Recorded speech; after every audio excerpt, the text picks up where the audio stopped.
Good morning students ਅੱਜ ਆਪਾਂ ਆਪਣੇ ਅਗਲੇ ਟੌਪਿਕ ਬਾਰੇ ਡਿਸਕਸ਼ਨ ਹੈ ਜਿਹੜੀ ਉਹ ਕਰਾਂਗੇ। ਉਹ ਤੁਹਾਡੀ ਕੁਐਸਚਨ ਨੰਬਰ 34 ਦੇ ਰਿਲੇਟਡ ਡਿਸਕਸ਼ਨ ਹੋਏਗੀ। ਸੋ ਆਪਣੇ ਕੋਲੇ 34th ਕੁਐਸਚਨ ਹੈਗਾ ਏ prepare trading profit and loss account for the year ending 31 December 2021 ਔਰ ਨਾਲ ਹੀ ਬੈਲੈਂਸ ਸ਼ੀਟ ਵੀ ਪ੍ਰਪੇਅਰ ਕਰਨੀ ਹੈ। ਪਰ ਉਹਦੇ ਰਿਲੇਟਡ ਆਪਾਂ ਨੂੰ ਇੱਥੇ ਟ੍ਰਾਇਲ ਬੈਲੈਂਸ ਆ ਜਿਹੜਾ ਉਹ ਗਿਵਨ ਆ ਹਨ। ਇਹਦੇ ਨਾਲ ਟ੍ਰਾਇਲ ਬੈਲੈਂਸ ਦੇ ਨਾਲ ਸਾਨੂੰ ਕੁਝ ਜਿਹੜੀਆਂ ਐਡਜਸਟਮੈਂਟਸ ਆ ਉਹ ਵੀ ਦਿੱਤੀਆਂ ਹੋਈਆਂ ਏ। ਸੋ ਆਪਾਂ ਐਡਜਸਟਮੈਂਟਸ ਨੂੰ ਨਾਲ ਲੈ ਕੇ ਜਿਹੜਾ ਤਿੰਨੋਂ ਅਕਾਊਂਟਸ ਆ ਉਹ ਪ੍ਰਪੇਅਰ ਕਰਨੇ ਆ।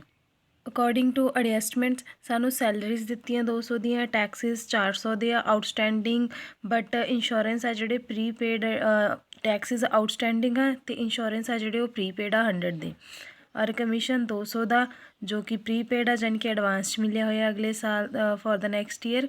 ਅਗਲੇ ਸਾਲ ਦਾ ਵੀ ਇਸੇ ਸਾਲ ਪੇ ਹੋਇਆ ਏ। ਇੰਟਰਸਟ ਆਪਣੇ ਕੋਲੇ ਔਰ ਆਪਣੇ ਕੋਲੇ ਬੈਂਕ ਓਵਰਡਰਾਫਟ ਦੀ ਵੈਲਿਊ ਆ। ਪ੍ਰੋਵੀਜ਼ਨ ਫॉर ਬੈਡ ਡੈਟਸ ਵੀ ਹੈਗੇ ਆਪਾਂ ਨੂੰ ਮੇਨਟੇਨ ਕਰਨ ਨੂੰ ਦਿੱਤੇ ਹੋਏ ਆ। ਡੈਪਰੀਸ਼ੀਏਸ਼ਨ ਹੈਗੀ ਆ ਫਰਨੀਚਰ 'ਤੇ ਐਂਡ ਕਲੋਜ਼ਿੰਗ ਸਟਾਕ ਆ। ਜਿਹੜੇ ਸਾਡੇ ਕੋਲੇ ਬੈਂਕ ਓਵਰਡਰਾਫਟ ਹੁੰਦੇ ਆ ਉਹਦਾ ਮਤਲਬ ਇਹ ਹੁੰਦਾ ਕਿ ਅਸੀਂ ਬੈਂਕ ਤੋਂ ਕੁਝ ਜ਼ਿਆਦਾ ਅਮਾਊਂਟ ਕਢਾ ਚੁੱਕੇ ਹਾਂ, ਮਤਲਬ ਕਿ ਸਾਡੇ ਅਕਾਊਂਟ ਬੈਲੈਂਸ ਨਾਲੋਂ ਅਸੀਂ ਬੈਂਕ ਦੇ ਵਿੱਚੋਂ ਜ਼ਿਆਦਾ ਅਮਾਊਂਟ ਕਢਵਾ ਚੁੱਕੇ ਹਾਂ। ਤਾਂ ਜਿਹੜੀ ਓਵਰ ਡਿਊ ਮਨੀ ਹੁੰਦੀ ਆ ਉਹਨੂੰ ਅਸੀਂ ਬੈਂਕ ਓਵਰਡਰਾਫਟ ਕਹਿੰਦੇ ਹਾਂ। ਸੋ ਦੇਖਦੇ ਹਾਂ ਆਪਣਾ ਇਹਦਾ ਸੋਲਿਊਸ਼ਨ ਕਿਸ ਤਰ੍ਹਾਂ ਹੋਏਗਾ। ਫਸਟਲੀ ਆਪਾਂ ਦੇਖਾਂਗੇ ਟ੍ਰੇਡਿੰਗ ਅਕਾਊਂਟ। ਟ੍ਰੇਡਿੰਗ ਅਕਾਊਂਟ ਮੈਂ ਆਲਰੇਡੀ ਪ੍ਰਪੇਅਰ ਕਰ ਚੁੱਕੀ ਹਾਂ ਜੋ ਕਿ ਬਹੁਤ ਹੀ ਸਿੰਪਲ ਸੀਗਾ, ਜਿਹਦੇ ਵਿੱਚ ਸੀਗਾ ਆਪਣੇ ਕੋਲੇ ਓਪਨਿੰਗ ਸਟਾਕ, ਪਰਚੇਜ਼ਿਸ ਔਰ ਨਾਲ ਹੀ ਆਪਾਂ ਨੂੰ ਰਿਟਰਨ ਵੀ ਦਿੱਤੀ ਸੀਗੀ ਪਰਚੇਜ਼ ਰਿਟਰਨ 4000 ਦੀ। ਉਹ ਪਰਚੇਜ਼ਿਸ ਦੇ ਵਿੱਚੋਂ ਜਦੋਂ 4000 ਦੀ ਰਿਟਰਨ ਮਾਈਨਸ ਕਰਾਂਗੇ ਐਕਚੁਅਲ ਪਰਚੇਜ਼ ਸਾਡੇ ਕੋਲੇ 20000 ਦੀ ਆ ਜਾਏਗੀ। ਫਿਰ ਇਸ ਤੋਂ ਬਾਅਦ ਸਾਡੇ ਕੋਲ ਸੀਗਾ ਸੇਲ ਔਰ ਸੇਲ ਰਿਟਰਨ, ਉਹਨਾਂ ਦੋਨਾਂ ਦਾ ਵੀ ਅਸੀਂ ਸੋਲਵ ਕੀਤਾ। ਸਾਡੇ ਕੋਲੇ ਨੈੱਟ ਸੇਲ ਆ ਗਈ, ਨੈੱਟ ਸੇਲ 28000 ਆਈ ਆ। 28000 ਆਪਾਂ ਇੱਧਰਲੀ ਸਾਈਡ ਨੋਟ ਡਾਊਨ ਕਰਤਾ। ਕਲੋਜ਼ਿੰਗ ਸਟਾਕ ਆਪਾਂ ਨੂੰ ਦਿੱਤਾ ਹੋਇਆ ਹੈਗਾ ਐਡਜਸਟਮੈਂਟ ਦੇ ਵਿੱਚ ਔਰ ਓਪਨਿੰਗ ਵੀ ਆਲਰੇਡੀ ਸੀ। ਤਾਂ ਇਹਨਾਂ ਨੂੰ ਸੋਲਵ ਕਰਕੇ ਗ੍ਰੋਸ ਪ੍ਰੋਫਿਟ ਸਾਡੇ ਕੋਲੇ 11000 ਆ ਗਿਆ। ਹੁਣ ਇਸ ਤੋਂ ਬਾਅਦ ਅਸੀਂ ਜਿਹੜਾ ਅਕਾਊਂਟ ਪ੍ਰਪੇਅਰ ਕਰਨਾ ਉਹ ਹੋਏਗਾ profit and loss account. Profit and loss account ਦੇ ਵਿੱਚ ਆਪਾਂ ਨੂੰ ਜਿਹੜੀਆਂ ਡਾਇਰੈਕਟ ਔਰ ਇਨਡਾਇਰੈਕਟ ਐਂਟਰੀਜ਼ ਆ ਜਿਹੜੀਆਂ ਉਹ ਰਿਕਾਰਡ ਕਰਨੀਆਂ ਪੈਣਗੀਆਂ। ਸੋ ਆਪਾਂ ਦੇਖਾਂਗੇ ਡੈਬਿਟ ਔਰ ਕ੍ਰੈਡਿਟ ਸਾਈਡ ਦੇ ਵਿੱਚ ਕਿਹੜੀਆਂ ਐਂਟਰੀਜ਼ ਆ ਜਿਹੜੀਆਂ ਉਹ ਅਸੀਂ ਰਿਕਾਰਡ ਕਰਾਂਗੇ। ਹੁਣ ਸਭ ਤੋਂ ਪਹਿਲਾਂ ਅਸੀਂ ਦੇਖਾਂਗੇ ਕਿ ਸਾਨੂੰ ਕਿਹੜੀ ਚੀਜ਼ ਕੁਐਸਚਨ ਦੇ ਵਿੱਚ ਦਿੱਤੀ ਹੋਈ ਹੈ।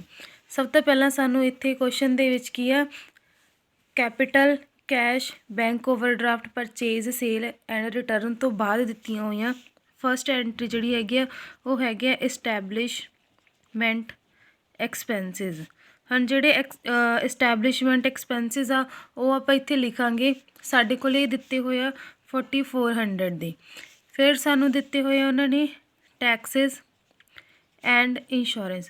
ਹੁਣ ਜਿਹੜੇ ਇਹ ਚੀਜ਼ਾਂ ਦਿੱਤੀਆਂ ਹੋਈਆਂ ਇਹ ਵੀ ਸਾਨੂੰ ਦਿੱਤੀਆਂ ਹੋਈਆਂ ਇਹ 1000 ਦੀਆਂ, ਬਟ ਇਹਦੇ ਵਿੱਚ ਨਾਲ ਦੀ ਨਾਲ ਸਾਡੇ ਕੋਲ ਕੀ ਆ, ਕੁਝ ਵੈਲਿਊਜ਼ ਆਊਟਸਟੈਂਡਿੰਗ ਆ।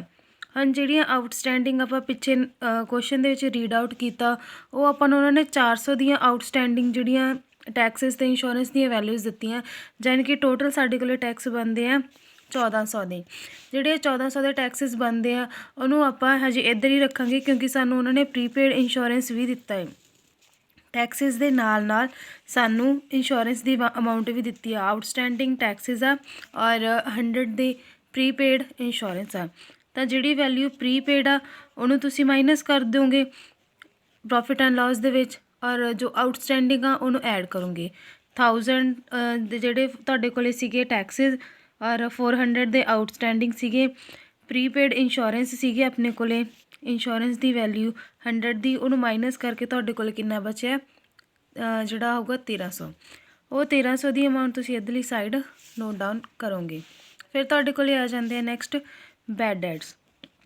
ਹੁਣ ਬੈਡ ਡੈਟਸ ਐਕਚੁਅਲ ਦੇ ਵਿੱਚ ਹੁੰਦੇ ਕੀ ਆ, ਬਹੁਤ ਵਾਰੀ ਇਹ ਕੁਐਸਚਨਸ ਆ ਜਾਂਦੇ ਆ ਕਿ ਬੈਡ ਡੈਟਸ ਕੌਣ ਹੁੰਦੇ ਆ। ਬੈਡ ਡੈਟਸ ਉਹ ਹੁੰਦੇ ਆ ਜਿਨ੍ਹਾਂ ਨੇ ਕੰਪਨੀ ਦੇ ਕੋਈ ਪੈਸੇ ਦੇਣੇ ਹੁੰਦੇ ਆ ਬਟ ਉਹ ਹਜੇ ਤੱਕ ਪੇ ਨਹੀਂ ਕੀਤੇ ਹੋਣਗੇ, ਯਾਨੀ ਕਿ ਕਾਫੀ ਟਾਈਮ ਹੋ ਗਿਆ ਹੋਊਗਾ ਔਰ ਕੰਪਨੀ ਨੂੰ ਇਹ ਉਮੀਦ ਵੀ ਨਹੀਂ ਰਹੀ ਹੋਊਗੀ ਕਿ ਇਹ ਪਰਸਨ ਸਾਨੂੰ ਪੈਸੇ ਦੇਣਗੇ। ਤਾਂ ਇਹਨਾਂ ਨੂੰ ਬੈਡ ਡੈਟਸ ਮੰਨ ਕੇ ਬੰਦ ਕੀਤਾ ਜਾਂਦਾ ਹੈ ਕਿ ਹੁਣ ਇਹ ਪੈਸੇ ਸਾਨੂੰ ਨਹੀਂ ਰਿਕਵਰ ਹੋਣਗੇ, ਸਾਨੂੰ ਮਿਲਣਗੇ ਹੀ ਨਹੀਂ।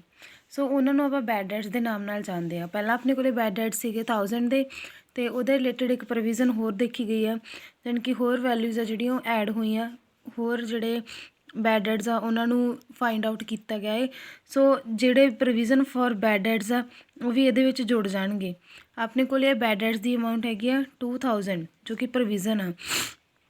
2000 ਨੂੰ ਵੀ ਇਹਦੇ 'ਚ ਐਡ ਕਰੋਗੇ ਤਾਂ 3000 ਤੁਹਾਡੇ ਕੋਲ ਟੋਟਲ ਬੈਡ ਡੈਟਸ ਆ ਜਿਹੜੇ ਉਹ ਆ ਜਾਣਗੇ। ਹੁਣ ਇਹਦੇ ਵਿੱਚ ਜਿਹੜੇ ਤੁਹਾਡੇ ਕੋਲ 2000 ਹੈ ਆਲਰੇਡੀ ਜਿਹੜੇ ਤੁਹਾਨੂੰ ਪ੍ਰੋਵੀਜ਼ਨ ਦਿੱਤੀ ਆ, ਉਸ ਤੋਂ ਬਾਅਦ ਉਹਨਾਂ ਨੇ ਕੁਛ ਜਿਹੜੇ ਐਗਜ਼ਿਸਟਿੰਗ ਪ੍ਰੋਵੀਜ਼ਨ ਸੀਗੀਆਂ ਉਹ ਵੀ ਆਪਾਂ ਨੂੰ ਇੱਥੇ ਮੈਂਸ਼ਨ ਕੀਤੀਆਂ ਹੋਈਆਂ ਏ ਕਿ ਬੈਡ ਡੈਟਸ ਸੀਗੇ ਜਿਹੜੇ ਉਹਦੇ ਵਿੱਚੋਂ ਕੁਛ ਹੋਰ ਵੈਲਿਊਜ਼ ਜਿਵੇਂ 1400 ਜਿਹੜੀਆਂ ਵੈਲਿਊਜ਼ ਆ ਉਹ ਆਪਾਂ ਨੂੰ ਪੇ ਆਊਟ ਹੋ ਚੁੱਕੀਆਂ। ਪ੍ਰੋਵੀਜ਼ਨ ਫॉर ਬੈਡ ਡੈਟਸ ਆ ਜਿਹੜੇ ਕ੍ਰੈਡਿਟ ਸਾਈਡ ਆਪਾਂ ਨੂੰ ਸ਼ੋਅ ਕੀਤੇ ਹੋਏ ਆ ਕੁਐਸਚਨ ਦੇ ਵਿੱਚ। ਇਹ ਉਹਦਾ ਮਤਲਬ ਇਹ ਆ ਕਿ ਸਾਨੂੰ ਉਹ ਬੈਡ ਡੈਟਸ ਰਿਕਵਰ ਹੋ ਚੁੱਕੇ ਆ, ਤਾਂ ਜਿਹੜੇ ਰਿਕਵਰ ਹੋ ਚੁੱਕੇ ਆ ਉਹਨਾਂ ਨੂੰ ਅਸੀਂ ਮਾਈਨਸ ਕਰ ਦਾਂਗੇ। ਹੁਣ ਜਿਹੜੀਆਂ ਚੀਜ਼ਾਂ ਮਿਲ ਹੀ ਚੁੱਕੀਆਂ ਉਹਨਾਂ ਨੂੰ ਆਪਾਂ ਇੱਥੇ ਨੋਟ ਨਹੀਂ ਕਰਾਂਗੇ।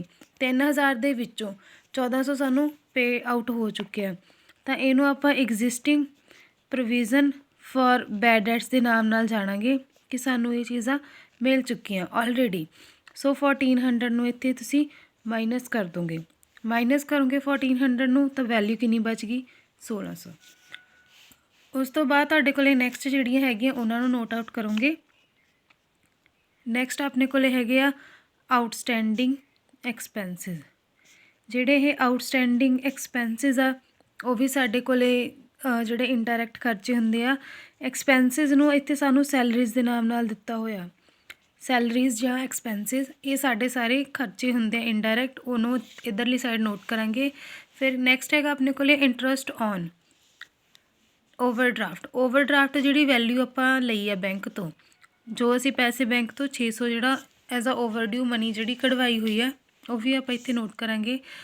ਟੂ ਇੰਟਰਸਟ ਔਨ ਓਵਰਡਰਾਫਟ, ਜੋ ਅਸੀਂ ਪੈਸਾ ਕਢਵਾਇਆ ਬੈਂਕ ਦਾ ਐਜ਼ ਆ ਓਵਰਡਿਊ ਉਹਦੇ 'ਤੇ ਸਾਨੂੰ ਇੰਟਰਸਟ ਵੀ ਲੱਗੇਗਾ, ਔਰ ਉਹ ਸਾਨੂੰ ਕੁਐਸਚਨ ਦੇ ਵਿੱਚ ਹੀ ਗਿਵਨ ਆ ਆਲਰੇਡੀ। ਕੁਐਸਚਨ ਦੇ ਵਿੱਚ ਸਾਨੂੰ ਦਿੱਤਾ ਹੋਇਆ ਕਿ interest on bank overdraft 600 is to be paid ਦੇਣੇ ਆ। ਸੋ ਉਹ ਚੀਜ਼ ਵੀ ਆਪਾਂ ਇੱਥੇ ਨੋਟ ਆਊਟ ਕਰਾਂਗੇ 600 ਦੀ ਵੈਲਿਊ ਨੂੰ। ਇਸ ਤੋਂ ਬਾਅਦ ਸਾਨੂੰ ਦਿੱਤੇ ਹੋਏ ਆ ਡੈਪਰੀਸ਼ੀਏਸ਼ਨ ਔਨ ਫਰਨੀਚਰ। ਉਹ ਵੀ ਆਪਾਂ ਨੂੰ ਇੱਥੇ ਦਿੱਤੇ ਹੋਏ ਡੈਪਰੀਸ਼ੀਏਸ਼ਨ ਫਰਨੀਚਰ 'ਤੇ 10% ਆ।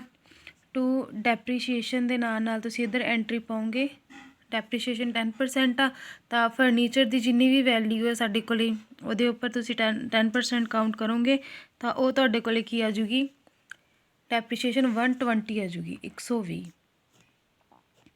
ਇਸ ਤੋਂ ਬਾਅਦ ਸਾਡੇ ਕੋਲ ਸਿਰਫ ਕੈਲਕੂਲੇਸ਼ਨਸ ਰਹਿ ਜਾਏਗੀ ਨੈਟ ਪ੍ਰੋਫਿਟ ਦੀ ਵੀ ਸਾਡੇ ਕੋਲ ਕਿੰਨਾ ਆਇਆ। ਉਸ ਤੋਂ ਪਹਿਲਾਂ ਆਪਾਂ ਕ੍ਰੈਡਿਟ ਸਾਈਡ ਵੀ ਕੰਪਲੀਟ ਕਰ ਲੈਂਦੇ ਹਾਂ। ਹੁਣ ਸਾਡੇ ਕੋਲ ਗ੍ਰੋਸ ਪ੍ਰੋਫਿਟ ਹੈ ਜੋ ਅਸੀਂ ਖੁਦ ਕਾਊਂਟ ਕੀਤਾ ਹੈ, ਕੈਲਕੂਲੇਟ ਕੀਤਾ ਹੈ, ਉਹ ਹੈਗਾ 11,000। ਉਸ ਤੋਂ ਬਾਅਦ ਸਾਡੇ ਕੋਲ ਦਿੱਤਾ ਹੋਇਆ ਹੈਗਾ ਕਮਿਸ਼ਨ। ਹੁਣ ਕਮਿਸ਼ਨ ਸਾਨੂੰ ਇਹ ਰਿਸੀਵ ਹੋਇਆ, ਔਰ ਨਾਲ ਦੀ ਨਾਲ ਸਾਨੂੰ ਇਹਦੇ ਵਿੱਚ ਕੁਛ ਐਡਵਾਂਸਿਸ ਵੀ ਹੈਗੇ ਆ। ਕਮਿਸ਼ਨ ਐਂਡ ਐਡਵਾਂਸਿਸ ਸਾਡੇ ਕੋਲ ਪਹਿਲਾਂ ਜਿਹੜਾ ਪੁਰਾਣਾ ਕਮਿਸ਼ਨ ਸੀਗਾ ਉਹ ਸੀਗਾ 1000 ਦਾ, ਜੋ ਕਿ ਸਾਨੂੰ ਕ੍ਰੈਡਿਟ ਸਾਈਡ ਜਿਹੜਾ ਕੀ ਆ ਉਹ ਸ਼ੋਅ ਕੀਤਾ ਹੋਇਆ 1000 ਦਾ ਕਮਿਸ਼ਨ। ਬਟ ਨਾਲ ਦੀ ਨਾਲ ਹੀ ਆਪਾਂ ਨੂੰ ਉਹਨਾਂ ਨੇ ਐਡਜਸਟਮੈਂਟ ਦੇ ਵਿੱਚ ਵੀ ਇਹ ਚੀਜ਼ ਕਹੀ ਹੈ ਕਿ 200 ਦਾ ਕਮਿਸ਼ਨ ਹੈ ਜਿਹੜਾ ਐਡਵਾਂਸ ਸਾਨੂੰ ਰਿਸੀਵ ਹੋ ਚੁੱਕਿਆ ਹੈ। ਜਿਹੜਾ ਪਹਿਲਾਂ ਰਿਸੀਵ ਹੋ ਚੁੱਕਿਆ ਬਟ ਉਹ ਨੈਕਸਟ ਈਅਰ ਦਾ, ਉਹਨੂੰ ਅਸੀਂ ਇੱਥੇ ਮਾਈਨਸ ਕਰਾਂਗੇ। ਵੈਸੇ ਆਪਾਂ ਐਡ ਕਰਦੇ ਹਾਂ ਬਟ ਇੱਧਰਲੀ ਸਾਈਡ ਜਿਹੜਾ ਵੀ ਸਾਡੇ ਕੋਲ ਕਮਿਸ਼ਨ ਐਡਵਾਂਸ ਦੇ ਵਿੱਚ ਮਿਲਿਆ ਹੋਇਆ ਉਹਨੂੰ ਅਸੀਂ ਮਾਈਨਸ ਕਰਾਂਗੇ 200 ਦੇ ਨੂੰ, ਸਾਡੇ ਕੋਲ ਵੈਲਿਊ ਹੋ ਜੂਗੀ 800 ਐਡਵਾਂਸ ਰਿਸੀਵ ਹੋ ਚੁੱਕਿਆ ਜੋ। ਫਿਰ ਉਸ ਤੋਂ ਬਾਅਦ ਸਾਡੇ ਕੋਲ ਆ ਜਾਂਦੇ ਆ ਅਕਰੂਡ ਇੰਟਰਸਟ। ਅਕਰੂਡ ਦਾ ਮਤਲਬ ਹੁੰਦਾ ਜੋ ਅਸੀਂ ਆਲਰੇਡੀ ਅਰਨ ਕਰ ਚੁੱਕੇ ਹਾਂ ਬਟ ਹਜੇ ਸਾਨੂੰ ਉਹਦੀ ਇਨਕਮ ਜਿਹੜੀ ਹੈ ਰਿਸੀਵ ਨਹੀਂ ਹੋਈ, ਮਤਲਬ ਪੈਸੇ ਹਜੇ ਰਿਸੀਵ ਨਹੀਂ ਹੋਏ, ਅਕਰੂਡ ਕਮਾਈ ਹੋਈ ਆਮਦਨ। ਹੁਣ ਇਹ ਸਾਡੇ ਕੋਲ ਕਿੰਨੇ ਆ 420, ਜਿਹਦੀ ਐਂਟਰੀ ਸਾਨੂੰ ਇੱਥੇ ਦਿੱਤੀ ਹੋਈ ਹੈ interest 420 is to be received on deposit, ਕਿ ਜੋ ਵੀ ਅਸੀਂ ਪੈਸੇ ਜਮ੍ਹਾਂ ਕਰਾਏ ਆ ਉਹਦੇ 'ਤੇ ਸਾਨੂੰ ਇੰਟਰਸਟ ਰਿਸੀਵ ਹੋਇਆ, ਤਾਂ ਇਹਨੂੰ ਅਸੀਂ ਅਕਰੂਡ ਇੰਟਰਸਟ ਬੋਲਦੇ ਹਾਂ ਜੋ ਕਿ ਸਾਨੂੰ ਆਲਰੇਡੀ ਮਿਲਿਆ। ਹੁਣ ਡੈਬਿਟ ਐਂਡ ਕ੍ਰੈਡਿਟ ਦੋਨੋਂ ਸਾਈਡਸ ਦਾ ਟੋਟਲ ਕੀਤਾ ਜਾਊਗਾ। ਟੋਟਲ ਕਰਕੇ ਦੇਖਾਂਗੇ ਕਿ ਕਿਹੜੀ ਸਾਈਡ ਜ਼ਿਆਦਾ ਆ ਔਰ ਕਿਹੜੀ ਸਾਈਡ ਜਿਹੜੀ ਕੀ ਆ ਥੋੜ੍ਹੀ ਹੈ। 11,800 ਐਂਡ 420 ਦਾ ਜਦੋਂ ਆਪਾਂ ਟੋਟਲ ਕਰਾਂਗੇ ਸਾਡੇ ਕੋਲ ਵੈਲਿਊ ਜਿਹੜੀ ਆ ਜਾਏਗੀ, ਟੋਟਲ ਕਰਨ ਤੋਂ ਬਾਅਦ ਸਾਡੇ ਕੋਲ ਵੈਲਿਊ ਬਣਦੀ ਆ 122 ਔਰ 20, ਮਤਲਬ ਕੀ ਹੈ 12,220, 12,220 ਰੁਪੀਜ਼ ਆ ਜਿਹੜੇ ਸਾਡੇ ਕੋਲ ਇੱਥੇ ਐਜ਼ ਆ ਟੋਟਲ ਬਣਦੇ ਆ ਡੈਬਿਟ ਸਾਈਡ ਦੇ। ਹੁਣ ਅਗਰ ਅਸੀਂ ਕ੍ਰੈਡਿਟ ਸਾਈਡ ਦਾ ਟੋਟਲ ਦੇਖੀਏ ਤਾਂ ਇਹਨਾਂ ਸਾਰੀਆਂ ਵੈਲਿਊਜ਼ ਦਾ ਟੋਟਲ ਕਰਨ ਤੋਂ ਬਾਅਦ ਸਾਡੇ ਕੋਲੇ ਵੈਲਿਊ ਬਣਦੀ ਆ 8220। ਇਹਨਾਂ ਸਾਰੀਆਂ ਵੈਲਿਊਜ਼ ਦਾ ਟੋਟਲ ਕਰਨ ਤੋਂ ਬਾਅਦ ਜੋ ਸਾਡੇ ਕੋਲੇ ਅਮਾਊਂਟ ਬਣਦੀ ਹੈ ਇਸ ਟਾਈਮ 'ਤੇ ਉਹ ਹੈਗੀ ਹੈ ਸਾਡੇ ਕੋਲੇ 8000। ਇਹਨਾਂ ਸਾਰੀਆਂ ਵੈਲਿਊਜ਼ ਦਾ ਟੋਟਲ ਕਰਨ ਤੋਂ ਬਾਅਦ 8220। ਹੁਣ ਸਾਡੇ ਕੋਲੇ ਜਿਹੜੀ ਆ ਵੈਲਿਊ ਕ੍ਰੈਡਿਟ ਸਾਈਡ ਉਹ ਜ਼ਿਆਦਾ ਆ, ਡੈਬਿਟ ਸਾਈਡ ਥੋੜ੍ਹੀ ਹੈ। ਹੁਣ ਅਸੀਂ ਕੀ ਕਰਾਂਗੇ, ਜੋ 12220 ਆ ਉਹਦੇ ਵਿੱਚੋਂ 8000 ਜਿਹੜਾ 220 ਆ ਉਹਨੂੰ ਮਾਈਨਸ ਕਰ ਦਾਂਗੇ। ਸਾਡੇ ਕੋਲ ਕਿੰਨੀ ਬਚੀ ਵੈਲਿਊ 4000। ਔਰ ਜਿਹੜਾ ਇਹ 4000 ਬਚਿਆ ਉਹ ਸਾਡਾ ਕੀ ਆ, ਨੈਟ ਪ੍ਰੋਫਿਟ ਆ, ਜੋ ਅਸੀਂ ਖੁਦ ਹੁਣ ਕੈਲਕੂਲੇਟ ਕੀਤਾ। ਸੋ ਇਹਨੂੰ ਤੁਸੀਂ ਇੱਥੇ ਨੋਟ ਕਰ ਦੋਗੇ ਔਰ ਦੋਨੋਂ ਟੋਟਲ ਜਿਹੜੇ ਕੀ ਆ ਉਹ ਬਰਾਬਰ ਹੋ ਜਾਣਗੇ 12220। ਹੁਣ ਆਪਾਂ ਬਣਾਉਂਦੇ ਹਾਂ ਬੈਲੈਂਸ ਸ਼ੀਟ।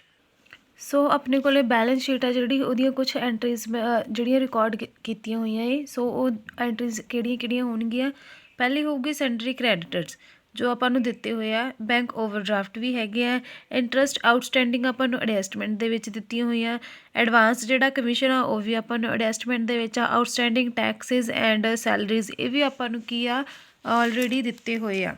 ਐਂਡ ਇਹ ਆਲਰੇਡੀ ਸਾਨੂੰ ਕਿਹਦੇ ਵਿੱਚ ਦਿੱਤੀਆਂ ਹੋਈਆਂ, ਇਹ ਸਾਨੂੰ ਐਡਜਸਟਮੈਂਟ ਦੇ ਵਿੱਚ ਦਿੱਤੀਆਂ ਹੋਈਆਂ ਵੈਲਿਊਜ਼ ਆ। ਆਊਟਸਟੈਂਡਿੰਗ ਆਪਾਂ ਹਮੇਸ਼ਾ ਲਾਇਬਿਲਿਟੀ ਸਾਈਡ ਹੀ ਰਿਕਾਰਡ ਕਰਦੇ ਹਾਂ। ਬਿੱਲ ਪੇਏਬਲ ਆ ਜਿਹੜੇ ਉਹ 5000 ਦੇ ਸਾਨੂੰ ਦਿੱਤੇ ਹੋਏ ਆ। ਫਿਰ ਸਾਡੇ ਕੋਲ ਆ ਜਾਂਦੀ ਆ ਕੈਪੀਟਲ। ਕੈਪੀਟਲ ਸਾਨੂੰ 20000 ਜਿਹੜੀ ਆਲਰੇਡੀ ਦਿੱਤੀ ਹੋਈ ਆ। ਹੁਣ ਜਿਹੜੀ ਸਾਨੂੰ ਇਹ 20000 ਦਿੱਤੀ ਹੋਈ ਆ ਉਹਦੇ ਵਿੱਚ ਅਸੀਂ ਸਭ ਤੋਂ ਪਹਿਲਾਂ ਐਡ ਕਰਾਂਗੇ ਸਾਡੇ ਨੈਟ ਪ੍ਰੋਫਿਟ ਨੂੰ, ਜੋ ਕਿ ਆ 4000 ਦਾ।